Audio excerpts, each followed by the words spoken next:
Namamu indah, Yesus, ku cinta Kau selalu, ku tinggikan, ku agungkan selamanya. Sekali lagi katakan, Yesus, Kau sungguh baik.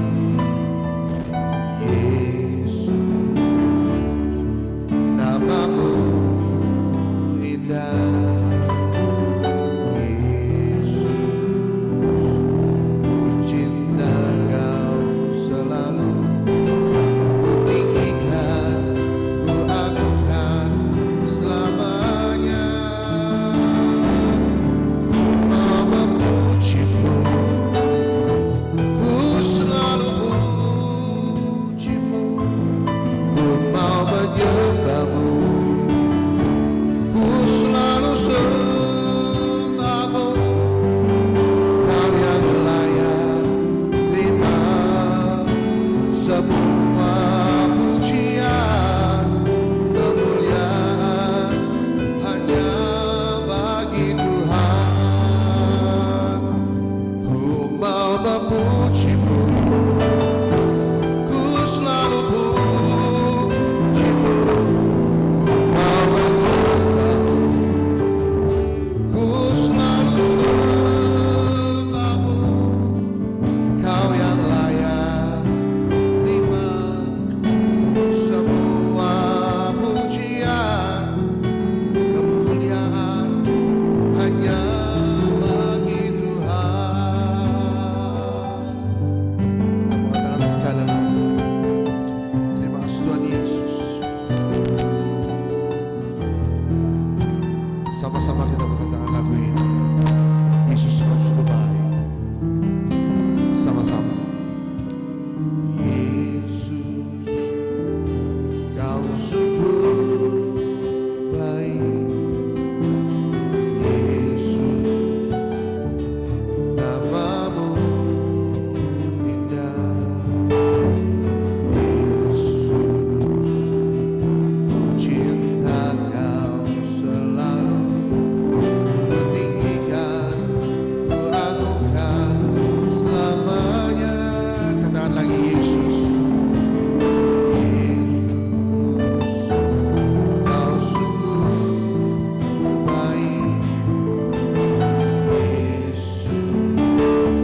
Sekali lagi katakan, kemuliaan hanya bagi Tuhan. Kemuliaan hanya bagi Tuhan. Beri tepuk tangan yang meriah buat Tuhan kita. Kami ada sore menjelang malam ini Tuhan, karena kami tahu kami butuh Tuhan. Dan ketika kami butuh Tuhan, kami bersehati untuk sama-sama ada di tempat ini, menyatukan visi dan misi kami menjadi Kristen yang harmonis. Dan kami sudah memuji Tuhan bersama-sama. Kami tahu dan kami sangat sadar bahwa kami butuh Tuhan. Mungkin saat ini banyak orang menghabiskan akhir pekan di tempat-tempat di mana mereka memilih lebih nyaman daripada kami. Tapi kami percaya kami gak sia-sia ada di tempat ini. Kami memutuskan mau memuji menyembah Tuhan, karena kami tahu apa yang kami lakukan itu benar adanya dan menyenangkan hati Tuhan. Bergembiralah engkau ya Bapa, senanglah hatimu oleh karena pujian, penyembahan, pengakuan kami akan kebesaran-Mu. Karena dengan demikian kami percaya waktu kau senang, kau bergembira menerima setiap puja-puji kami akan menikmati berkat yang baru daripadamu melalui isi hatimu lewat kebenaran firman-Mu. Terima kasih kau pilih hamba-Mu untuk berdiri di depan umat-Mu yang kudus. Pakai hamba-Mu menyeberangkan isi hatimu yang sedang bersuka cita dengan bahasa yang sangat sederhana sehingga siapapun kami yang mendengarnya mengerti. Dan nanti ketika kami pulang, kami menyelesaikan malam ini, akhir pekan ini pasti dengan penuh sukacita. Ini syukur dan doa kami, semua kami naikkan hanya di dalam satu nama, yaitu Yesus Kristus, Tuhan dan Juru Selamat kami yang hidup, yang siap diberkati oleh Tuhan Yesus. Mari sama-sama katakan amin. Puji Tuhan. Silakan duduk. Shalom. Apa kabar semuanya? Wah, saya senang, saya juga luar biasa. Pemandangannya menggoda sekali, jalanan macet ya kan. Ini pasti pada mau ke mall ya kan. Besok pasang pelang dong sini, sebelum mall mampir dulu ke lantai 1 gitu kan. Nah, hari ini saya mau bicara tentang Kristen harmonis ya, karena orang Kristen ini banyak kehilangan harmonisasinya, banyak kehilangan tingkat keharmonisan oleh karena terlalu banyak kegiatan, sehingga ketika dia menjadi Kristen, ketika dia melayani, pertama-tama yang mulai terjadi di rumah tidak harmonis. Setelah di rumah tentu di pekerjaan, di lingkungan pergaulan. Kalau di gereja nggak perlu diomongin, di gereja semua harmonis, cocok-cocok aja, ngobrol cocok. Tapi setelah yang satu ngobrol pulang, yang ini ngobrolin yang pulang. Gue males deh kalau ngobrol sama dia, cerewet banget. Kayaknya semua mesti nurut deh sama dia. Nah ya kan, banyak juga harmonisasinya palsu ya. Jangan takut-takut ngundang saya semangat. Saya semangat biar 56 tetap aja semangat ya kan. Tetap gembira ya. Jadi saya percaya waktu kita mau membangun persekutuan memang ada tantangan saudara. Tapi waktu kita membangun dengan keluarga besar ini dan membangunnya dengan harmonis, dengan tidak saling mengatakan kayaknya kita gak mungkin dari Sabtu deh. Lo orang ada Sabtu kan mesti belanja, ada pesta kawin dan lain sebagainya. Tenang aja, nanti akan ada jiwa-jiwa baru yang datang ya. Anda ini fondasi, Anda ini sejarah. Kristen itu harus buat sejarah, minimal kalau pulang ada sejarah yang diceritakan. Saya cerita dikit nih, saya bikin sejarah tadi, saya ngobrol sama ibu sama bapak, bikin retreat di Thailand. Semua orang mau pendeta, mau saya bilang lu mah gila, di Thailand tuh orang lihat lady boy, ya gak apa-apa ya kan. Retreat di Bali sama, retreat di Israel, di Bandung, di Medan sama, bangun pagi ibadah. Ya cuma bedanya siang kita belanja. Di Jakarta juga kalau ke gereja kita pagi ibadah, selesai ke mall juga, jadi sama ya. Terus orang bilang, saya bilang pokoknya kita jalan 35 orang, nanti kita pulang jadi bahan cerita dan baru mulai orang ikut-ikutan ya. Yang minimal kita jadi sejarah ya. Jadi masih bisa kalau Pak Nando mau ikut ya, ada harga spesial ya. Bilang tuh istrinya tadi bilang, suami gue boleh ikut? Boleh. Lu mau bayar berapa sisanya gue yang tanggung. Paling mati bareng di sana ya. Oke. Nah, apa itu harmonis? Apa itu harmonis? Harmonis itu artinya bersangkut paut. Harmonis itu artinya seia sekata.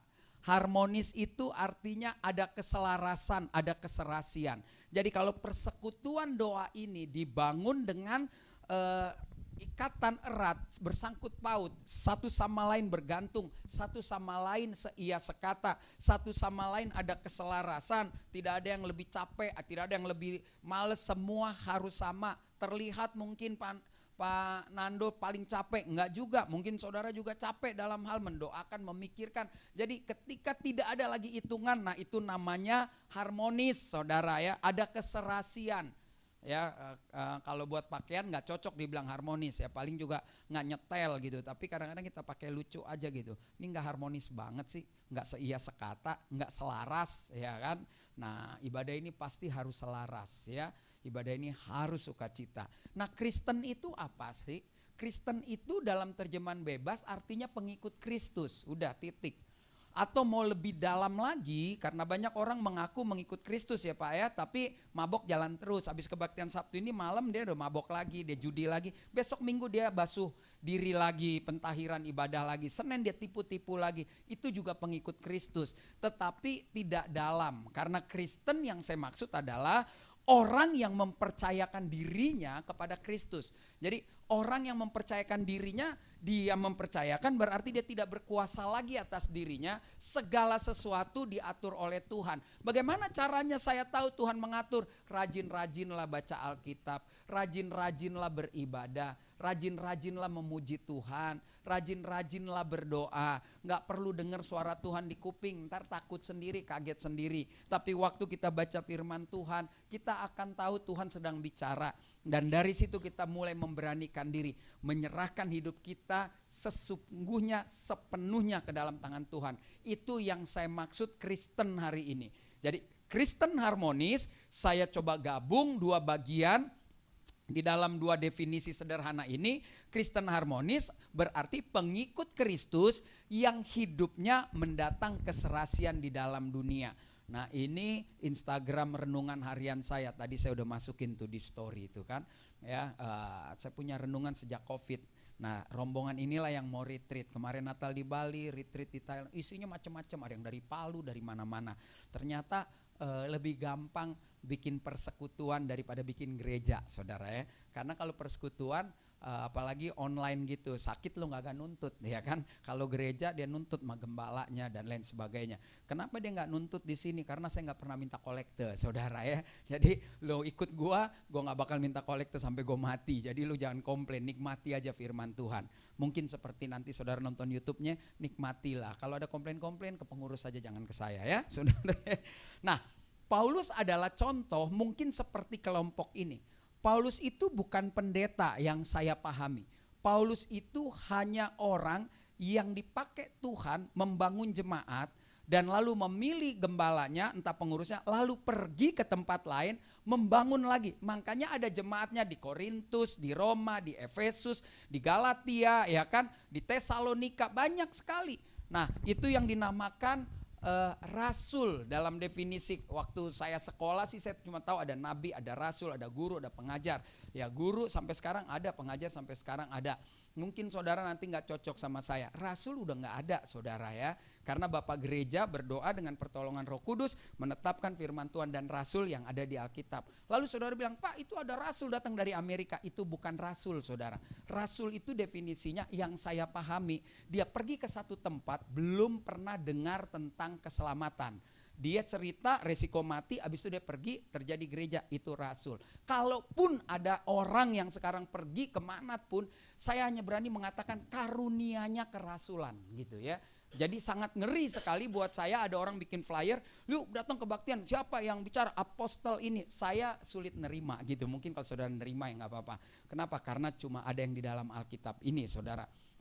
Nah, karunia kenabian ada, tapi kalau menyebut namanya nabi itu agak berat saudara ya. Nabi itu udah gak pakai jam ratusan juta saudara. Rasul itu gak bisa jualan tenda doang, hari ini makan besok gak makan terserah. Kalau rasul sekarang mesti naik pesawat bisnis kelas, lalu tidur hotelnya mesti di bintang 5 dan dijemput makannya lu panitia pusing, itu bukan rasul saudara, itu bisulan nanti ya. Jadi kita saya berharap tadi saya tanya Grace ini apa sih? Oh persekutuan keluarga. Mumpung saya bisa ngomong di sini, please mulailah dengan teologi yang benar ya saudara ya. Jangan kebanyakan gemeter-gemeter, jatuh-jatuh, please, nggak ada begitu-begitu saudara. Lo gemeter jatuh di dalam kehidupan sehari-hari. Orang lihat hidup lo gemeter karena takut sama Tuhan. Orang lihat hidup lo jatuh karena lo memang setia sama Tuhan. Hidup keluargamu harmonis, hidup persekutuan ini satu sama lain harmonis. Mumpung masih baru ini persekutuan, jangan disusupi sama ajaran yang aneh-aneh. Ya, jangan kagum lihat pendeta di YouTube begini, begitu. Yang sederhana tapi ada pertumbuhan. Ya, jangan ikut-ikutan ya, jangan ikut-ikutan. Wah, ini mesti pakai dry ice, nggak penting. Yesus dulu waktu khotbah nggak ada dry ice ya. Ini mesti pakai lampu yang muter-muter, nggak ada ya. Kita sudah mulai kacau semua saudara ya. Kembalilah ke jalan yang benar. Mumpung ini masih Grace Fellowship of Prayer and Worship Together, marilah doa dan menyembah sama-sama dengan cara yang benar ya. Ini tadi benar nih, nyanyi tenang ya, 2 lagu selagu udah, nggak usah yang aneh-aneh ya, nggak usah sampai lompat-lompat terubuk bayar sewanya tambah ya. Jadi sederhana, kalau belum punya gedung jangan bikin aneh-aneh ya, karena nanti laporan nggak boleh perpanjang. Kenapa? Habis jemaatnya tuh ke toilet kagak nyirem, nah itu yang bahaya. Nah Paulus ketika membangun, ini penting, saya nggak ada persoalan ya dengan pendeta-pendeta keren enggak, tapi saya mau belajar karena saya baca tentang jemaat-jemaat yang Paulus bangun diganggu oleh rasul-rasul baru, bahkan dalam tanda petik waktu saya nonton tentang tafsir-tafsir Alkitab, mereka bahkan mengatakan rasul modern. Apa itu rasul modern? Mereka datang dengan ajaran yang lebih modern dari Paulus. Ingat, Jakarta dengan Korintus hampir sama. Korintus itu adalah kota metropolitan di masanya dan pelabuhan. Tempat barter dagang dan tempat main perempuan juga ada. Paulus dikirim Tuhan ke sana dan membangun orang Kristen yang berasal dari orang Israel, Yahudi. Kristen Yahudi. Jadi orang Yahudi ada yang tetap agamanya Yudaisme, ada yang Kristen. Dan berkembang ada bangsa lain pun menjadi Kristen. Makanya nggak heran orang Kristen Yahudi begitu sombongnya mengatakan bangsa lain kalau Kristen dia harus selesaikan perjanjian lama. Ya gitu kan. Itu termasuk ajaran-ajaran modern. Jadi Kristen pun saat ini di Jakarta, di Indonesia ada kan. Lu kalau Kristen lihat dia pegang terus perjanjian lama sampai saya bingung. Kadang-kadang pegang perjanjian lama untuk untungnya gereja, perpuluhan, ya kan. Pokoknya semua yang persembahan dia pakai tuh di perjanjian lama. Betul ya? Ini persekutuan doa. Saudara nggak boleh bilang saya sesat, nggak boleh. Persekutuan doa itu oikumene. Ya, kalau saudara bilang, gereja gue nggak gitu, lo nggak boleh marah sama gue, lo undang aja pendeta lo, karena di persekutuan orang lebih maju, lebih tinggi level imannya. Kenapa? Karena menerima banyaknya pengajaran. Makanya tidak heran ada gereja tidak suka jemaatnya datang ke persekutuan doa. Takut. Kalau saya bilang hari ini, ya lo nggak perlu bayar perpuluhan. Mungkin ini yang kalau saudara nonton, gembala saudara bilang itu sesat tuh. Makanya lu jangan datang ke Grace. Kacau. Nah, kan jadi begitu saudara. Saya hanya ingin katakan orang Kristen harus kasih perpuluhan. Terus kalau saudara perdebatannya kan timbul. Kemana? Kalau saya kepada orang yang Tuhan gerakan ke saya. Ya kan mungkin kalau gereja bilang ya lu mesti ke sini dong. Di mana lu makan di situ lu bayar. Nah itu nggak ada di Alkitab. Di mana kau makan kau bayar. Itu dibuat-buat. Nah itu namanya rasul modern. Kalau saudara makan di restoran A, saudara harus bayar di restoran A, betul dong? Tapi saudara kerja di Pertamina, masa lu gajian di Pertamina lu kasih ke restoran A, nggak ada hubungannya. Kerja di Pertamina ada perpuluhan, kasih perpuluhan saudara kepada siapa yang perlu. Saya mempertanggungjawabkan ini karena ini diposting di YouTube. Orang Kristen harus kasih perpuluhan, harus kepada siapa? Tunggu Tuhan gerakan. Kenapa? Karena sekarang sudah terjadi ketimpangan. Gereja yang begitu megah tetap masih kejar perpuluhan. Sementara di mata kita ada gereja yang bayar listriknya juga nggak bisa. Betapa teganya saudara, tetap setia sama ini. Tapi ini yang adalah tubuh Kristus, mati karena nggak bisa bayar listrik. Ya itu mesti, kalau saudara di persekutuan harus berani buka mindset ya. Jadi penting.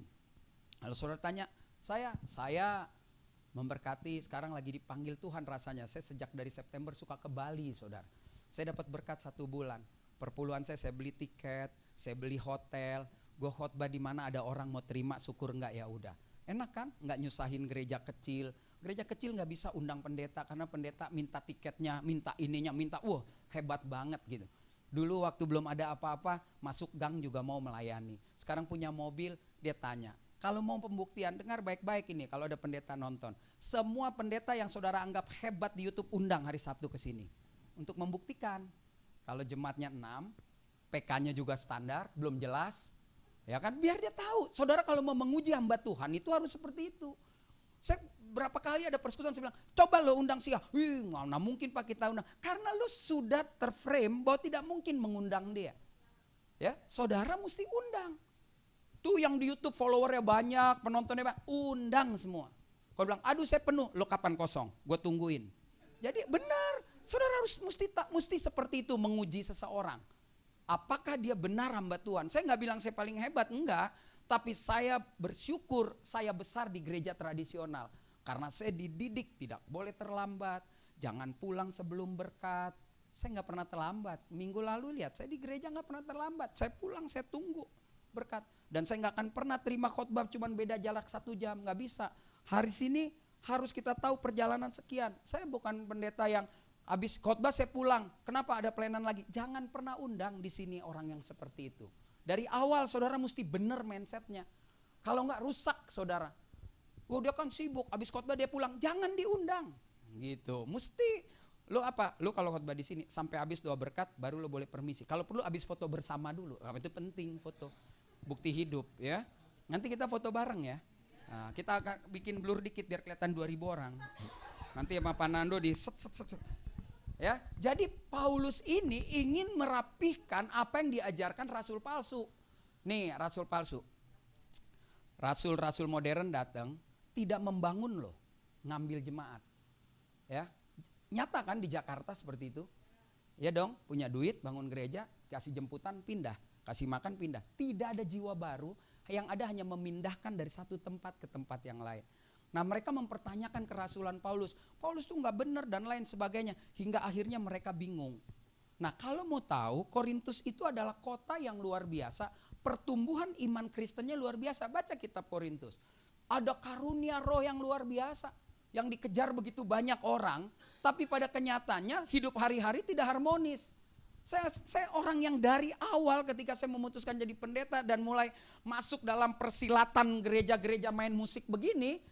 Saya nggak pernah tertarik sama orang yang menunjukkan karunia. Nggak pernah tertarik saudara.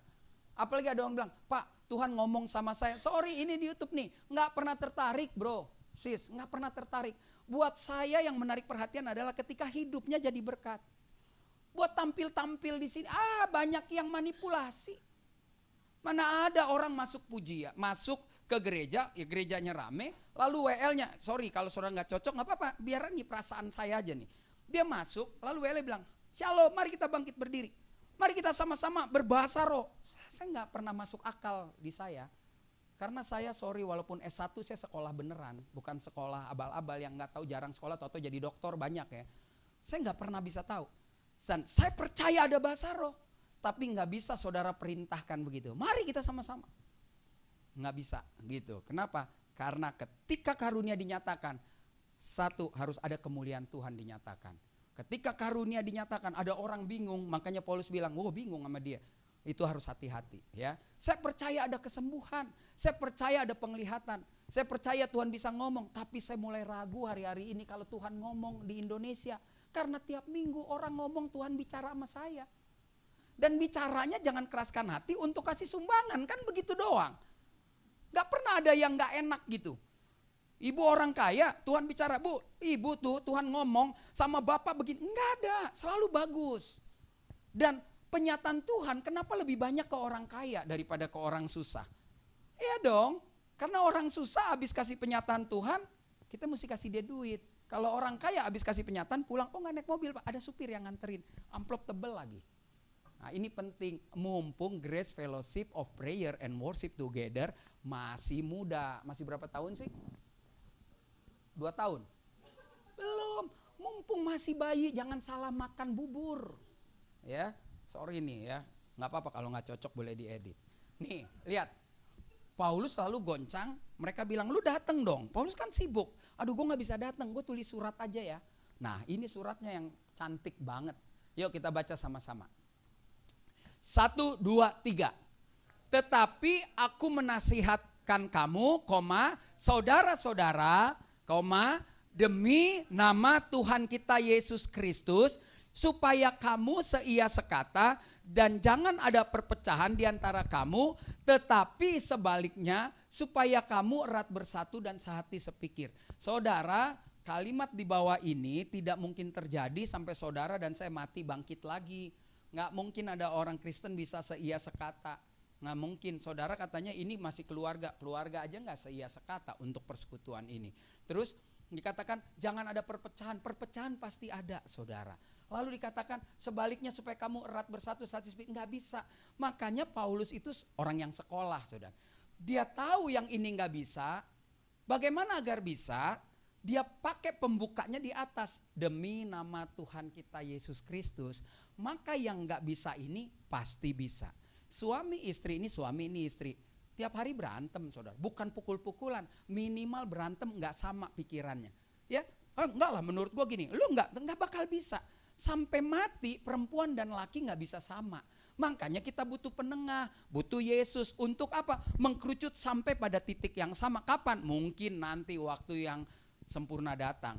Makanya setiap hari kita berdebat. Saya sama istri saja tadi jalan berdebat. Ya udah lu mendingan apa lu bawa mobil? Istri saya ke Kuningan City kan.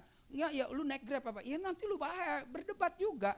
Tapi karena ada kasih Kristus, ya semua baik-baik aja. Kemarin saya 20 tahun, saudara, jangan suruh pikir 20 tahun itu berantemnya mungkin jangan-jangan 19 tahun, 5. Tapi tetap aja bisa jalan. Kenapa? Karena demi nama Tuhan kita, Yesus Kristus.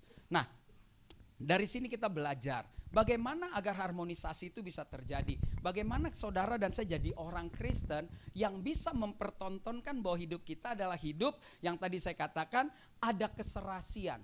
Dan mulainya harus dari orang Kristen. Saudara gak bisa bilang, Pak Pendeta susah lah, saya di keluarga saya mau berusaha mau begini, tapi mereka gak respon. Enggak penting. Saudara gak penting respon orang, yang penting kita konsisten. Apakah respon manusia itu oke sama Tuhan? Kagak. Dia datang lu dari surga, mati buat kita. Apakah Yesus bilang, gue males lah gak respon? Enggak, saudara. Ini yang sangat luar biasa. Perdamaian surga dan bumi itu bukan karena bumi, tapi karena surga. Dengar baik-baik, kita bisa damai sama Tuhan bukan inisiatif kita. Bukan inisiatif Grace Fellowship ini membawa keluarga jadi dekat sama Tuhan. No, Tuhan gerakan hati beberapa orang untuk membuat seperti ini. Semua dari Tuhan. Saya selalu bilang nih di gerejanya Panando, Adam Hawa jatuh ke dalam dosa, tidak bertobat, kabur. Makanya Tuhan tanya, Adam di mana? Betul ya Pak? Jadi Tuhan yang cari. Jadi 4.000 tahun lamanya Tuhan setengah mati pengen nih dunia ini mengerti tentang Allah Yahweh. Tapi gak bisa, dimulai dari Abraham diambil, terus sampai raja-raja gak bisa. Setengah mati Tuhan mau berdamai dengan kita. Dia cinta sama kita sampai mati. Akhirnya dia datang dari surga, dia mati di kayu salib. Itu pun belum juga ada orang mau. Bahkan kita yang KTP-nya Kristen pun belum tentu mau untuk menerima Kristus atau mempercayakan diri seperti definisi tadi. Nah, ada 3 sikap yang penting agar Grace Fellowship and Prayer ini benar-benar menjadi persekutuan doa yang membawa harmonisasi. Terbukalah dengan semua aliran Kristen, saudara. Walaupun kita punya pakem, jangan yang aneh-aneh seperti tadi yang saya bilang. Saudara kalau undang orang pendeta yang ini aja, yang universal aja kalau khotbah. Jangan yang suka maksa-maksain dia gitu kan. Jangan yang Anda harus maju. Kalau Anda jangan keraskan hati, Anda udah enggak laku, saudara. Nanti saudara maju karena terpaksa. Kalau gue nggak maju, nanti kayaknya gue dibilang keras hati. Itu nggak bisa. Sekarang saatnya kita belajar teologi yang benar. Belajar tentang Tuhan yang benar. Udah yang sirkus-sirkus, atraksi-atraksi itu sudah berlalu lah. Anggaplah dulu kita bodoh. Sekali lagi saya tidak menolak. Karena karunia itu ada di dalam Alkitab. Tetapi yang sudah atraktif, melebihi dari standar manusia yang normal, itu perlu diragukan. Kenapa? Karena kita tinggal lihat kehidupannya. Ya kan? Sorry to say ya, orang-orang Kristen yang membanggakan orang juga yang dianggap level rohaninya besar, gembala besar, dikecewakan banyak kan? Ya dong. Soal karunia banyak banget yang hebat, tahu-tahu anak orang diperkosa. Tahu-tahu nyolong duit, tahu-tahu doyan sejenis. Nah, udah stop ya Bapak Ibu. Kalau mau bertumbuh di sini, Panando ya pengurus, saya saranin beli buku yang benar. Mendingan pengkhotbahnya dikasih tema-tema buku. Misalkan kalau dulu ada purpose driven life, nah itu bagus. 40 kali lo khotbah, undang pendetanya. gitu kan. Atau saudara bisa, pokoknya hari ini kita mau bahas khotbah di bukit. Semua pendeta harus bahas itu. Pasti Tuhan kasih dari sisi pandang yang berbeda-beda. Itu penting karena ini keluarga, biar bertumbuhnya sama. Jangan kacau balau. Nah, dia bilang begini, daripada lo ribut menghadapi rasul-rasul modern, karena saya baru dengar, saudara, ini saya baru dengar, ada orang yang rajin bernubuat. Ini saya dengar, saya ngobrol dengan sama pendeta. Dia bilang, gila nggak pastor? Ada yang bilangin, segala sesuatu yang dari Tuhan itu bisa baru. Jadi nggak perlu ada di dalam Alkitab juga. Tuhan bisa kasih sesuatu yang baru. Kan ini udah jadi kacau. Segala sesuatu yang saudara dapat, mau ilham kek atau apapun, ukurannya harus firman Tuhan. Kalau nggak ada jangan, nggak bisa. Dan pengikutnya bilang, oh iya ya betul juga ya. Kenapa? Karena on. Tidak mau ikut persekutuan kayak gini. Dia cuma datang ke gereja, di situ dicekokin terus. Pokoknya apa kata dia benar. Banyak lagi orang lebih blow on lagi. Udah tahu duitnya digunakannya nggak jelas. Itu urusan dia. Yang penting kewajiban gue kasih. Itu jangan ya saudara. Saudara mesti lebih pinter sekarang. Ya saudara kasih. Ya saya nggak larang loh. Saya bilang orang Kristen harus kasih perpuluhan. Tapi kalau udah kaya raya begitu, bininya tasnya aja bisa bayarin anak lo sekolah sampai lulus kuliah. Ada kan? Tas harga kan 500 juta. Terus lu bayar sekolah, lu pakai lutut doa. Nggak perlu sebenarnya saudara berdoa untuk anakmu sekolah. Kenapa? Kalau lihat gembala kayak gitu, ya udah otomatis dong dia biayain anak lo. Kan begitu saudara.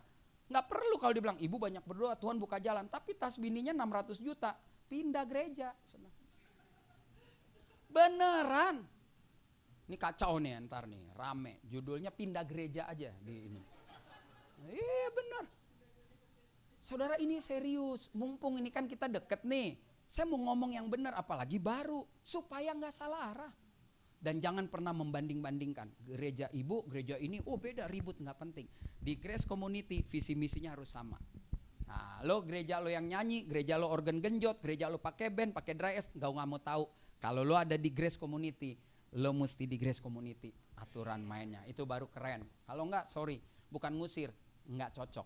Atau lo bertobat kembali. Nah, yang pertama, orang itu harus punya ketulusan hidup ini. Kalau mau harmonis harus tulus. Ini bukan tulus panggabean, tulus si hombing, tulus parengkoan, bukan. Ini tulus. Tulus bukan yang nyanyi perjalanan membawaku, bukan. Tulus itu artinya sungguh. Kalau kau ada di Grace Community, tuluslah. Sungguhlah, sungguh-sungguh. Tulus itu artinya bersih hati. Makanya keluarga bubar karena nggak ada bersih hati. Hatinya nggak bersih. Tulus itu artinya jujur, nggak pura-pura. Tidak serong. Makanya orang, suami gue serong. Ya di bahasa pendeknya, suami lo nggak tulus. Makanya Yesus pakai burung merpati, lambang ketulusan. Anak cowok tahu main burung kan? Burungnya ada 12, ini istrinya, burung lakinya 12 gini. 200 meter hinggapnya langsung di istrinya. Kagak pernah salah. Makanya merpati tulus. Nih lo laki bini lo pergi ke mall, bisa salah pegang tangan. Gue kira tangan bini gue, sorry. Hati-hati. Makanya orang perlu tulus. Tulus itu artinya jelas bersih hati. Tulus itu artinya gak pura-pura. Kalau saudara ada di Grace Community, jangan pura-pura. Jangan gak enak. Saudara kalau emang gak bisa, gak mau datang, gak usah datang lah. Nanti didoain, lihat kuasa doa, kan begitu. Tapi kalau ya habis gue gak enak sih. Si Nando apalagi bininya tuh, telepon-telepon, ngajak-ngajak. Gue males sebetulnya, tapi itu gak tulus saudara. Jangan nanti menjadi bakteri atau jamur di situ. Yang kedua ada kata yang namanya ikhlas. Tulus selalu temennya ikhlas. Ikhlas itu aslinya bahasa Arab. Ikhlas itu bahasa Arabnya ikhlas. Nah itu ya. Cuman beda tekanan doang. Sama aja. Mustahil bahasa Indonesia, bahasa Arab mustahil ya sama ya. Nah ikhlas itu artinya merelakan atau memberi dan tak harap kembali. Bagai sang surya menyinari dunia. Nah ikhlas itu artinya ada kejujuran. Makanya saya selalu bilang sama gereja-gereja, sama jemaat khususnya, kalau lu memberi sesuatu kepada orang kah, gereja kah, ke Grace, itu memberinya namanya hilang. Memberi hilang gitu. Jadi kalau hilang itu kan gak harap kembali, ya dong. Saya kasihmu uang 50.000, gue ngarep kembali, itu namanya ikhlas. Tapi kalau bilang, lu inget gak 2 bulan lalu gue kasih 50, itu namanya tidak ikhlas. Itu namanya nggak tulus, lo pura-pura waktu memberi. Nah itu jadi penting, manusia itu perlu 2 prinsip, tulus dan ikhlas, agar sampai pada titik harmonisasi Kristen. Lalu yang ketiga, sebagai orang Kristen kita nggak cukup dengan tulus dan ikhlas, maka orang Kristen itu selalu diikat dengan kata kasih. Kasih itu artinya perasaan sayang. Maka yang ketiga, saudara dan saya harus mengasihi. Tulus, ikhlas, mengasihi. Ya, taruhlah perasaan sayang. Kalau kita mau bicara tentang Grace Community, sesama anggota Grace Community, taruhlah perasaan sayang. Supaya jangan ribut berdebat untuk urusan recehan-recehan, urusan yang gede-gede aja kita nggak perlu ribut, ya. Cuman urusan kurang air, kurang ini nggak penting lah, saudara ya. Saya berharap kursi-kursi ini akan penuh. Kata Pak Nando, ini keluarga ya, keluarga lah. Ya mungkin masalahnya dulu kita di Pasar Baru kesini susah. Kalau emang Tuhan taruh di sini nggak ada yang susah. Nggak penting lagi, bukan menghibur, nggak penting soal jumlah. Tapi kualitas orang yang bertahan ini nanti akan dipakai Tuhan untuk orang-orang baru yang datang. Saudara udah nggak ribut lagi. Kenapa? Karena tulus ikhlas mengasihinya sudah dibangun di awal. Gitu. Orang yang dibangun di awalnya nggak tulus, makanya pecah. Ya habis dia nggak tahu sih. Dulu waktu susah kita sekarang gini lupa. Ya udah sesuai firman Tuhan. Sebab engkau akan mengembang ke kanan ke kiri. Makanya kita buka lagi yang baru. Kan hanya seperti itu saudara. Ya, jadi itu perlu diperhatikan. Nah, kita akan belajar dari sikap Kristus yang mendatangkan keserasian dalam hidup setiap orang. Sekali lagi, surga yang mati-matian membuat jalan agar dunia ini serasi supaya kita masuk ke surga. Yang pertama, saudara, kita bisa lihat. Lalu Yesus menjawab, katanya kepadanya, biarlah hal itu terjadi, karena demikianlah sepatutnya kita menggenapkan seluruh kehendak Bapa, dan Yohanes pun menurutinya. Yesus dan Yohanes bedanya sekitar 6 bulan. Jadi Yohanes lahir, orang pikir Yohaneslah ini Mesias buat orang Israel. Kenapa? Karena keberaniannya berteriak orang suruh bertobat, keberaniannya untuk berhadapan dengan raja gubernur pemerintahan waktu itu, sampai akhirnya orang datang berbondong-bondong untuk bertobat, memberi diri dibaptis. Nah ini menarik sekali saudara. Nah waktu Yohanes mulai melakukan pelayanan, Yohanes padahal udah bilang, bukan saya sih baptis sama air, tapi nanti yang kemudian dia akan membaptismu dengan api gitu loh. Jadi dia sudah menunjukkan bahwa bukan gua, tetapi orang menganggap dia ini hebat. Nah ketika mulai antri orang, di antrian itu ada orang yang namanya Yesus ikut di antri. Bayangkan dengan bahasa anak muda, Yohanes pasti bilang ini pas udah dekat. Yesus, lu gila, lu ngapain lu ikut antri? Ya baptis, kagak mau ah. Lalu dalam bahasa kerennya kan, ngapain kamu di sini? Buka tali kasutmu aja, aku nggak sanggup. Tapi karena dia anak muda, pasti dia ngomongnya begitu. Gila lu buka tali sepatu lah, gue nggak sanggup. Udah deh jangan deh, nggak usah baptis. Keluarlah kalimat ini dalam bahasa Indonesia yang bagus. Tapi ini kalau dipakai bahasa anak muda kan dia bilang, lu ngaco lu, biar semua yang rencana Bapak tuh terjadi. Udah baptis aja, kan pasti begitu saudara. Saya nggak percaya Yesus ngomong pakai bahasa seperti ini. Coba aja saudara mau kebaktian. Nando, apakah engkau akan beribadah nanti jam 5? Aku mungkin tidak bisa ke stako Nando. Oh iya, baiklah kalau gitu saya mendoakan supaya kamu perjalanannya baik-baik saja. Nggak mungkin. Dok, lu entar kebaktian? Iya, jam 5. Gue nggak bisa. Ya udah entar gue doain deh. Semoga lu bisa. Kan begitu. Pasti Yesus bilang, nggak mau. Yohanes, nggak mau. Nggak mau. Cepetan maghrib nih. Bukan air dingin, ya dingin kan? Ya pasti ada macam-macam lah. Dan akhirnya Yesus dibaptis. Orang mungkin bingung, apa sih hubungannya? Hubungannya ketika dia mau dibaptis, Kristus itu menunjukkan bahwa Kristus adalah pribadi yang memiliki ketulusan hati, saudara. Kan tadi definisi tulus tahu, nggak pura-pura, jujur, nggak serong, ada keserasian. Rencana Bapa di surga ke bumi harus serasi, harus ada kejujuran. Makanya Yesus jujur. Ketika dia jujur, dia menjalani rencana Tuhan, maka lihat ini awal baik dari pelayanan. Kalau saudara pernah ke Israel, saudara tahu dari Jordan ini Yesus langsung pergi ke sana. Yesus langsung pergi ke Jeriko. Jeriko itu tempat orang jualan kurma. Karena disitulah dia memulai pelayanan sesungguhnya dengan berpuasa 40 hari 40 malam. Ya kan, lalu mulai pencobaan pertama datang dari iblis sampai 3 kali dia mencobai Yesus. Iblis jago kan mencobainya dengan firman Tuhan. Jadi saudara jangan heran, nanti Grace ini begitu mulai gede dikit, hancurnya nanti sama firman Tuhan juga. Sama orang-orang yang gak tulus, dia pakai firman Tuhan untuk ngancurin satu sama lain. Makanya mumpung masih begini bererat, pegang tangan kuat. Supaya masuk ajaran-ajaran aneh-aneh, saudara bilang no way. Di tempat ini kasih karunia Tuhan ada.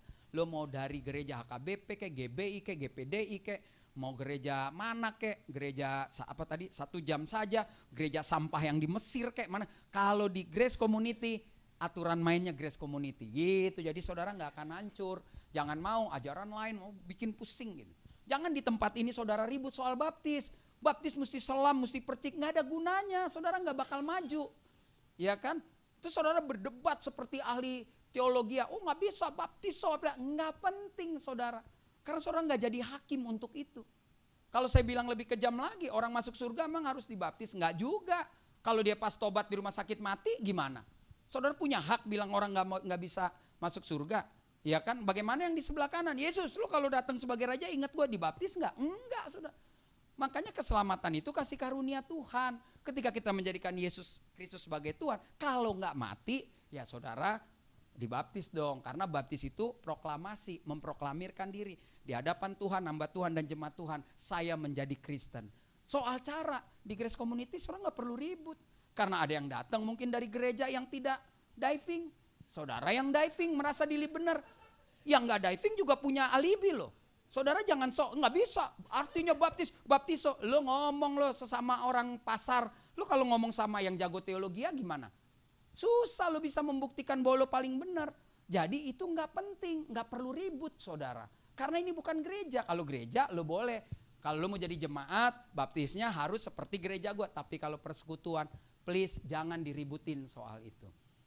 Hasil buah itu menentukan saudara ya. Jadi nggak ada tuh hari nanti bulan depan kita kebaktian semua mesti datang. Kenapa? Karena kita akan menerima impartasi Roh Kudus. Jangan kacau nanti persekutuan ini. Itu di gereja masing-masing aja. Di sini makanannya harus universal. Makanannya yang membuat kita bertumbuh gitu ya saudara ya. Jadi ini jelas. Orang itu saudara dan saya harus punya ketulusan hati untuk menjalani perintah Yesus. Itu menjadi gerbang terbentuknya harmonisasi Kristen. Mulailah dari Grace ini. Saudara harmonis saja, punya grup WA kan, yang baik, gak usah terlalu banyak kirim renungan, nanti akhirnya benci, keluar juga dari grup. Kadang-kadang kita kirim belum baca kasih jempol, ya elah, lebih baik admin bilang, oi gak usah kirim-kirim renungan ke sini, ini mah buat pengumuman ibadah aja, itu lebih bagus Pak, karena kita punya grup-grup lain yang, saya punya grup nih ya, nih biar orang nih denger nih, grup namanya kasih karunia apa, banyak anggota 200-300, wih begitu, saya kan pendeta gak boleh tolak, dimasukin terima aja walaupun gak aktif. Minggu pertama semua firman Tuhan, KKR di mana-mana, Zoom lah apa, minggu berikutnya jualan somai, open PO, jualan enar, jadi udah paham lah. Iya kan, bikin grup pertamanya Kristen, terakhir horden lah, terakhir jual anak anjing lah, semua ada di situ. Nanti firman Tuhan lagi. Ya udah, memang macam-macam. Kalau saya ada di grup itu, saya coba belajar untuk menerima. Nggak bisa paksa ekspektasi saya. Kalau nggak ya lu keluar. Tapi saya juga nggak mau lu paksa ke gua gitu kan. Jadi saya terima aja grup. Untuk apa? Untuk share kayak gini nih. Nanti jadi YouTube-nya saya share aja di grup itu. Nonton nggak nonton, urusan lu sama Tuhan. Yang kedua, saudara, lihat, nah ini udah jam berapa nih? Udah jam 7. Saya paksain ke malam-malam biar lapar. Mana tuh dapat makan ya saudara ya. Pelajaran dari Kristus. Enggak, abis ini saya pulang jemput istri di Kuningan City ya. Nah lihat yang kedua, ini menarik sekali. Yang walaupun dalam rupa Allah tidak menganggap kesetaraan dengan Allah itu sebagai milik yang harus dipertahankan. Mungkin saudara gerejanya lain-lain, gereja saudara nggak nyebut Allah, nyebutnya Yahweh. Ya kalau ada di sini lu jangan ribut. Ya kalau lu pas gereja lu nyebutnya Yahweh, lu baca aja yang walaupun dalam rupa Yahweh, nggak ngeganggu orang juga. Saya sering khotbah di gereja itu, saya bilang, yuk nggak apa-apa sebut itu, tapi yuk jangan paksa orang. Karena nanti kalau lu paksa jadi ribut, jadi lu merasa paling benar, orang ini jadi salah, atau sebaliknya orang ini merasa benar, lu dianggap kagak beres. Nah lebih baik biasa-biasa aja. Saya kalau khotbah di gereja yang nggak nyebut Allah, ya saya nggak nyebut Allah, ya ganti Bapak, ya kan ganti Tuhan, nggak masalah kan, nggak masalah, ya udah main gitu kan, jangan diribut-ributin hal-hal yang nggak penting ribut itu ya. Saudara perhatikan baik-baik, ini nanti baca di rumah pasal 2 ayat 1 sampai 11 karena ini bagus sekali. Yesus yang adalah pribadi, manusia, tubuh manusia, lalu rohnya adalah roh Tuhan. Manusia, saudara dan saya, rohnya ada dua, saudara. Satu, roh yang saudara nggak percaya Yesus tuh semua manusia tuh punya roh. Tapi yang kedua, ketika kita mengakui Kristus sebagai Tuhan, saya orang yang percaya Roh Kudus ada di situ, nggak perlu penumpangan tangan. Saya orang yang percaya itu. Kalau saudara bilang perlu dong, ya siapa yang berhak menumpangkan tangan di kepala saudara? Kalau abis itu dia tiba-tiba selingkuh, lo ditumpangin apa tuh? Roh selingkuh. Lebih baik percayalah, buka hati terima Yesus, maka roh Tuhan masuk. Dan roh Tuhan masuk tidak pernah 30%, 40%, 50%. Roh Tuhan masuk 1000%. Maksudnya full. Makanya saya suka aneh, ada orang bertobat, ya pelan-pelan lah. Nggak ada pelan-pelan. Orang itu kalau bertobat dia radikal. Radikal bukan pasang bom di ransel, tetapi dia dengan mengatakan, gue tidak mau lagi melakukan ini. Walaupun dalam perjalanan mungkin jatuh, tapi dia cepat. Itu yang namanya ada Roh Kudus. Gereja kadang kompromi, apalagi kalau dia mungkin artis, orang kaya. Ya pelan-pelan lah Pak, dibimbing, namanya juga baru bertobat. Ya wajar lah kalau dia masih pakai tas perempuan misalkan, sementara dia laki gitu kan. Nggak bisa, kalau ada Roh Kudus buang. Coba dalam perjalanan lo jatuh, lu pasti bisa bangkit. Nah jadi waktu orang bertobat itu metanoia, dari jalan begini harus jalan begini. Jadi nggak boleh, nggak ada kompromi saudara ya. Nah ini yang namanya Yesus, dia tidak mempertahankan itu. Dia lepas gitu untuk sama dengan saudara. Kalau baca di ayat selanjutnya, sama seperti kita menjadi hamba, bahkan di ayat yang ke-8 mati di kayu salib. Di ayat yang ke-5 dikatakan, hendaklah saudara dan saya punya pikiran dan perasaan di dalam Kristus. Nah, pikiran apa sih yang ada di dalam Kristus? Yesus datang dari surga memikirkan supaya seluruh manusia masuk surga. Tuhan itu mau ada keselarasan, ada keserasian, ada harmonis. Semua manusia dia pengen masuk surga, bukan kita aja. Tetapi waktu Yesus ingin mengaplikasikan semua orang masuk surga, perasaannya dengan kasih. Kalau kita dengan menghakimi, dok lu gak gereja? Enggak, makanya rezeki lu seret, tidur aja terus. Itu udah gak boleh seperti itu Bapak Ibu. Kalau kita mau bilang, dok lo gereja, lu pakai perasaan mengasihi. Istri pergi, nggak kemana lo? Gereja. Ya udah gereja aja terus doain gue ya, biar gue kagak nganggur. Ya nggak apa-apa. Ya mama doain. Besok dia bisa nganter sampai parkiran. Besok dia nongkrong depan pintu. Besok dia minta baptis. Itu udah terlalu banyak kesaksian seperti itu. Jadi zamannya sekarang udah nggak bisa bentak-bentak orang gak ke gereja. Pak doain deh, laki saya tuh masuk neraka. Laki lo ngapain gue pusing, ya kan? Jadi jangan kepusinganmu kau transfer ke saya.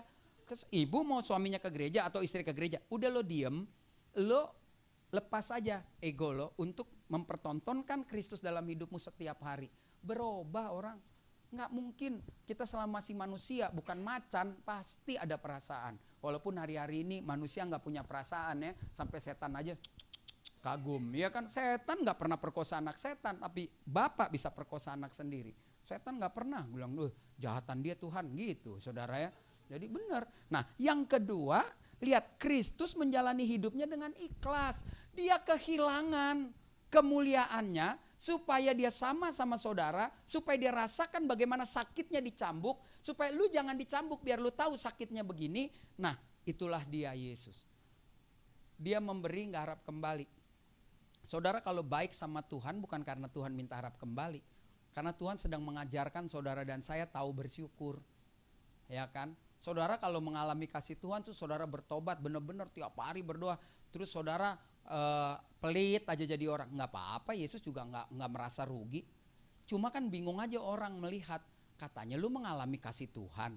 Kok tapi, nah kan jadi keadaan ini juga yang memaksa saudara harus mempertontonkan kasih Tuhan.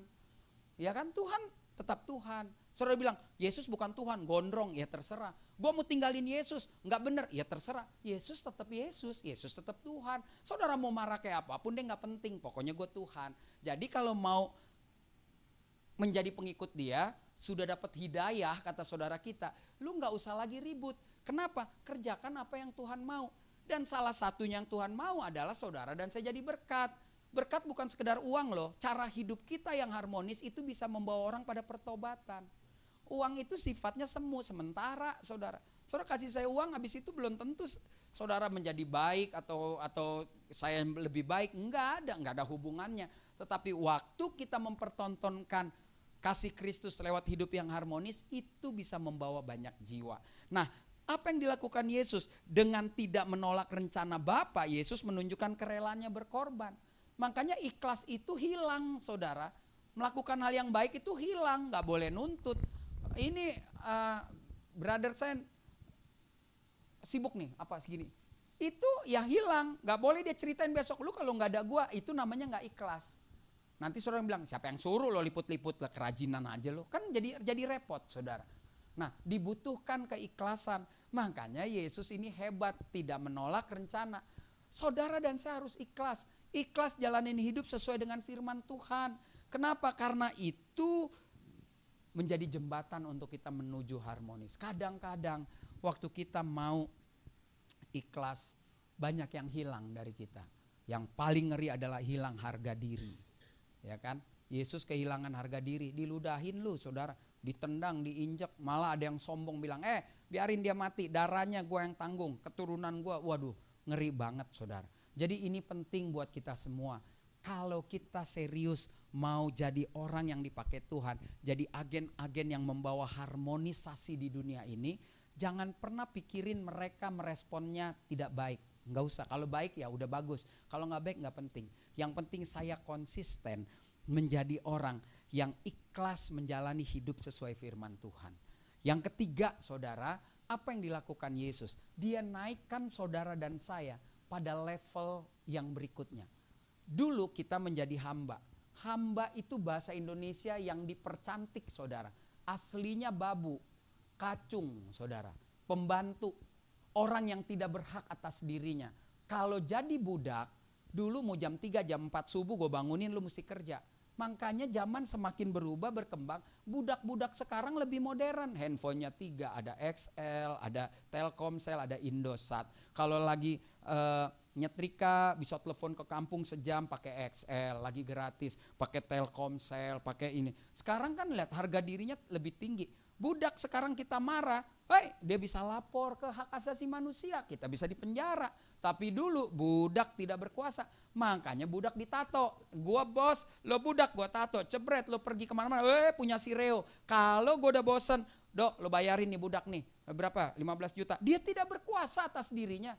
Bayangin sampai mati begitu terus. Keturunannya juga keturunan budak. Dan Yesus bilang harganya dibayar lunas. Lo gua merdekain, gak ada lagi. Kan Yesus udah bayar, berarti lu jadi hambanya Yesus dong. Sekarang lu bekerja untuk gua. Dan Yesus tahu kalau status lu budak terus, lu gak bakal tahu banyak rahasia. Makanya lu gua naikin jadi sahabat. Betul gak? Pinjam duit sama kakak sama adik belum tentu dapat. Sama sahabat lihat-lihatan gini. Kenapa lo mau lo jelek amat butuh duit, gua transfer ya. Nah itu sahabat. Dok, siapa yang ganggu bini lo? Gua mati juga berani nih. Gila, jangan ada yang ganggu-ganggu sahabat gue deh bininya. Nah itu sahabat. Tapi kalau ngadu ke mama, mah dia ada yang ganggu. Makanya lu sih jalan sendiri. Lu jagain tuh bini lo. Udah dari pacaran juga gue udah lihat bini lo gatel, tau nggak? Capek nggak? Ke kakak, pinjam duit dong. Pinjam terus lu dari SD lo dikasih uang jajan udah lebih, boros makanya lu miskin, susah. Tapi mas sahabat, aduh datang ke rumah, udah lu nginep aja deh daripada lu pulang ntar nggak jelas tabrakan lu nginep aja. Nah gue gila lu nggak ada baju, udah lu pakai baju gue. Itu sahabat. Makanya Yesus bilang, haleluya, tidak ada kasih yang lebih besar daripada kasih seorang yang memberikan nyawanya untuk sahabat-sahabatnya. Di bagian lain Yesus bilang, kamu gak lagi gue sebut sebagai budak, babu, kacung, bukan, lu jadi sahabat. Wow. Makanya dia ceritakan semua rahasianya. Itu kan dia sangat mengasihi. Jangan, gue udah beli lu dari dunia, sekarang lu jadi sahabat gue. Gua nanti nih akan pergi ke surga, nyediain tempat buat lu. Kan lu pasti tahu dong jalan ke sana, kan sahabat udah ngasih tahu jalannya. Itu namanya sahabat. Makanya Yesus ini hidup di dalam kasih. Bahkan lebih lagi, kalau lu cuman sahabat, gue kasih tahu semua, duit gue ada di bank mana. Tapi kalau gue mati, lu kasih tahu anak gue ya, itu sahabat. Tapi gini, enggak, lu nggak boleh sahabat. Ayo kita pergi ke pemerintahan, ke pengadilan. Lu gue angkat jadi anak, supaya kalau gue mati, lu dapat warisan anak gue, lu juga dapat. Nah itu Yesus kan, makanya dijadikan juga kita anak, menjadi ahli waris. Ini karena kasih saudara. Saudara dan saya dituntut juga untuk seperti ini. Yesus gak cuma pandai berteori, tapi digenapi di kayu salib. Saya bayangkan saya ini Yesus, kalau saya koyok koar-koar di mana-mana, hidup mengasihi. Saudara pasti yang lebih tua dari saya yang pelayanan bilang ngoceh aja. Saya yakin Yesus juga ketika dia mengajar Farisi Taurat bilang, alah lo ngomong doang, buktiin dong omongan lo. Dan dia buktikan menit-menit terakhir dia bilang ampuni mereka. Kan ini luar biasa saudara, ini luar biasa. Makanya saudara dan saya harusnya konsisten, ya kan, terus menerus berani hidup mengasihi. Susah Pak, memang susah, tapi pasti bisa. Enggak sempurna mungkin kita mengasihi sesama kita, tetapi kita sedang menuju pada kesempurnaan.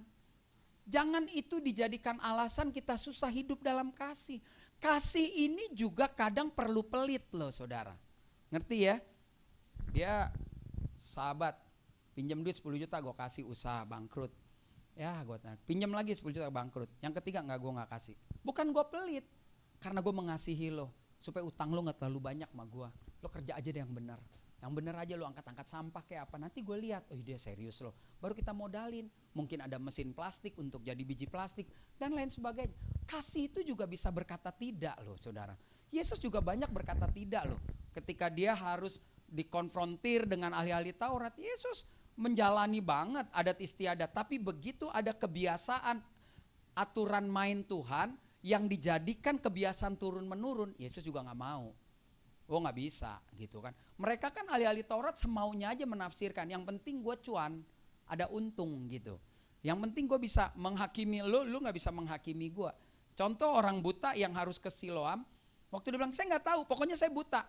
Nah yang namanya Yesus nyembuhin. Pokoknya yang saya tahu, orang lahir buta tidak bisa sembuh. Berarti ini dari Tuhan.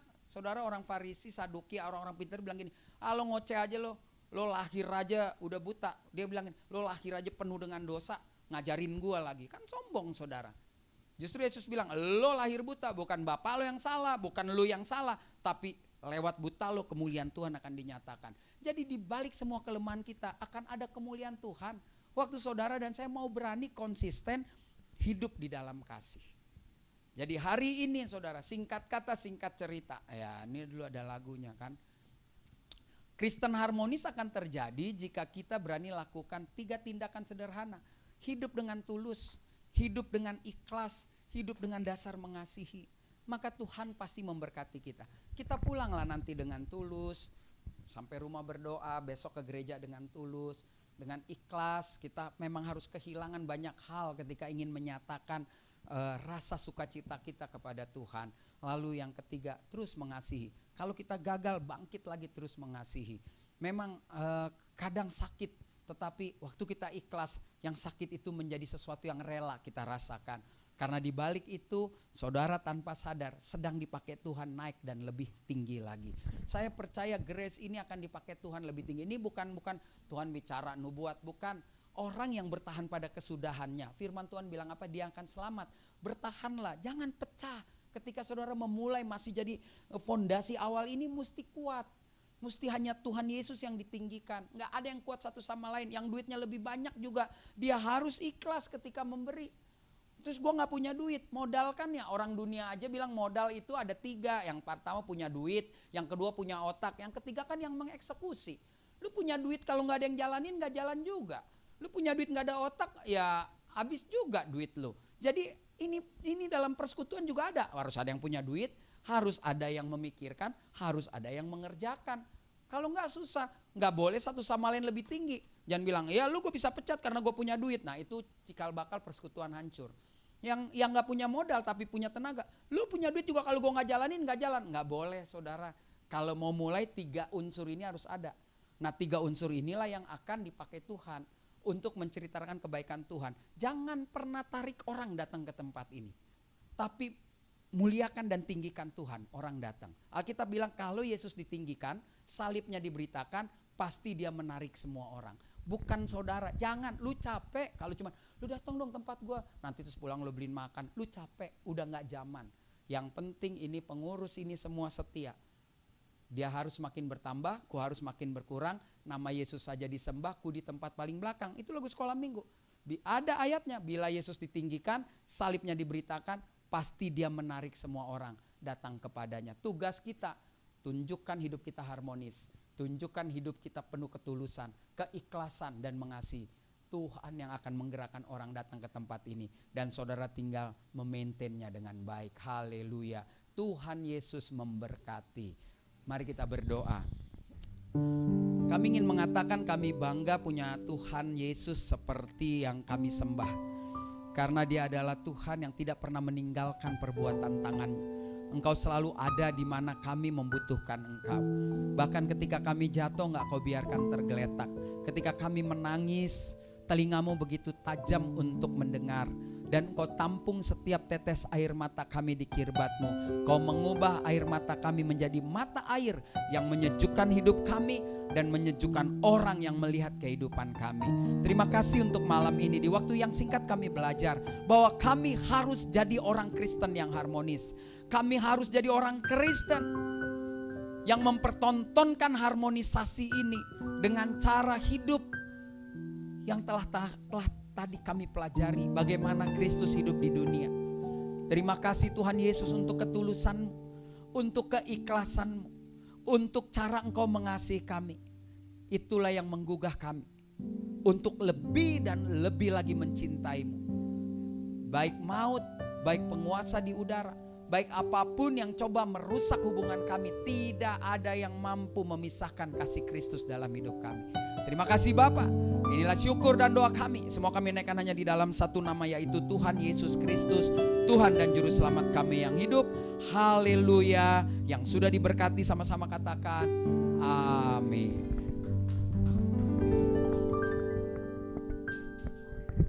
Puji nama Tuhan. Semua diberkati Tuhan malam hari ini, amin. Haleluya. Dan sekali lagi terima kasih atas firman yang luar biasa dari Pastor Yo Panggabean yang sudah membantu kami melayani di tempat ini. Terima kasih dan puji Tuhan. Dan sebentar kita akan memberikan persembahan. Mari sama-sama kita tundukkan kepala. Bapak, terima kasih Tuhan Yesus, kami sudah memuji nama-Mu, dan bahkan kami sudah belajar akan suatu arti kekristenan yang harmonis ini Tuhan malam hari ini. Dan Bapa, sebagai ucapan syukur kami Tuhan, kami ingin memberikan persembahan biar ini semua untuk memperlebar kerajaan-Mu. Terima kasih Tuhan Yesus. Semua ini kami serahkan di dalam nama yang kudus, dalam nama Tuhan Yesus Kristus.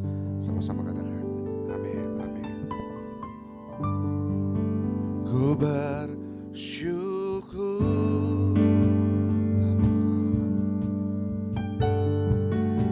ku bersyukur Tuhan,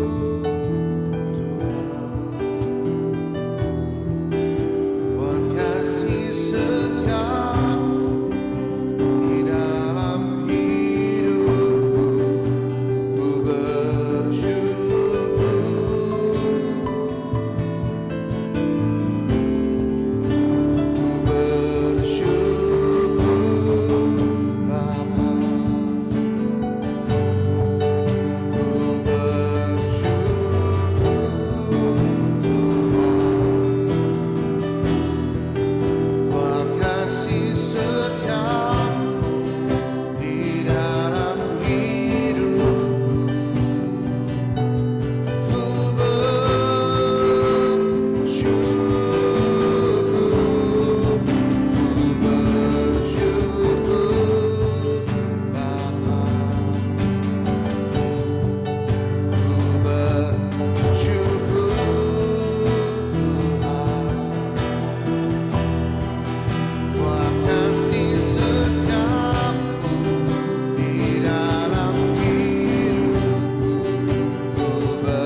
Yesus, biar Engkau sendiri yang memimpin setiap kami Tuhan. Pimpin setiap apa yang sudah kami lakukan, dan kami tahu ya Tuhan Yesus, kami sadar masih banyak kekurangan, tetapi kami yakin dan percaya melalui Roh Kudus-Mu yang akan terus menyempurnakan setiap kami. Dan Bapa, sekali lagi kami berdoa untuk hamba-Mu Tuhan Yesus, Pastor Rio Panggabean. Engkau berkati setiap pelayanannya, keluarganya, dimanapun beliau berada ya Tuhan Yesus. Banyak jiwa dimenangkan oleh beliau Tuhan Yesus. Setiap pelayanannya dimanapun beliau berada Tuhan, Engkau pagari, Engkau jagai setiap langkah kehidupannya Tuhan Yesus. Terima kasih Tuhan, terima kasih Bapa atas penyertaan-Mu pada hamba-Mu ini ya Bapa. Dan Tuhan, hamba juga berdoa untuk Grace Community ini ya Tuhan Yesus. Biar Engkau sendiri yang akan terus memimpin, menjadi kepala bagi persekutuan doa ini ya Tuhan Yesus. Engkau berikan tali kasih kepada kami semua. Kami tolak semua roh-roh yang akan menghancurkan persekutuan doa ini. Apapun roh-roh pemecah belah, roh-roh yang bukan berasal daripada kami patahkan, kami hancurkan dalam nama-Mu yang kudus. Terima kasih Tuhan. Biar kami terus bergerak maju bersama dengan Kau ya Tuhan Yesus. Karena kami tahu ya Bapa, Engkau yang memimpin setiap kehidupan kami. Kau penulis setiap kehidupan kami Tuhan. Terima kasih Bapa, karena kami percaya Engkau sendiri yang akan campur tangan atas Peri Grace Community ini Tuhan Yesus. Dan Bapa, Engkau sendiri yang akan terus menyertai setiap kehidupan para pekerja di tempat ini, para jemaat di tempat ini Tuhan Yesus. Terima kasih Tuhan, terima kasih Bapa. Dan sementara kami akan pulang nih Tuhan Yesus, kami akan kembali ke rumah kami masing-masing untuk melakukan aktivitas kami, untuk melakukan pelayanan kami esok hari Tuhan. Dan Kau pimpin setiap perjalanan kami Tuhan Yesus untuk menuju ke tempat kami masing-masing. Dan Kau berkati, Kau pimpin semuanya Tuhan Yesus tanpa kekurangan sesuatu apapun. Tapi sebelum itu Tuhan Yesus, kami mau menerima berkat dari hamba-Mu ini ya Tuhan Yesus. Jemaat yang dikasih Tuhan, sebelum kita pulang dan menerima berkat Tuhan, ingat selalu firman Tuhan yang berkata demikian. Jadi akhirnya saudara-saudara, semua yang benar, semua yang mulia, semua yang adil, semua yang suci, semua yang manis, semua yang sedap didengar, semua yang disebut kebajikan dan patut dipuji, pikirkanlah semuanya itu. Selalulah berdiri teguh, jangan goyah, giatlah selalu dalam pekerjaan Tuhan. Sebab kamu tahu bahwa dalam persekutuanmu dengan Tuhan, jerih payahmu tidak sia-sia. Dan terimalah berkat Tuhan. Dia Bapa pencipta langit dan bumi. Dia Bapa yang telah menyelamatkan kita lewat karya penyaliban Tuhan Yesus Kristus. Dan Dia juga Bapa yang telah menolong kita, menghibur kita melalui penyertaan Roh Kudus-Nya. Selalu dan selalu memberkati kita, memberkati persekutuan doa Grace Community ini. Malam hari ini sampai selama-lamanya. Yang sudah diberkati oleh Tuhan Yesus, mari sama-sama katakan amin. Puji nama Tuhan, haleluya. Dan silakan duduk Bapak sekalian, puji nama Tuhan. Dan kita akan ketemu lagi nanti di minggu ketiga oleh Pastor Dieter Nicholas.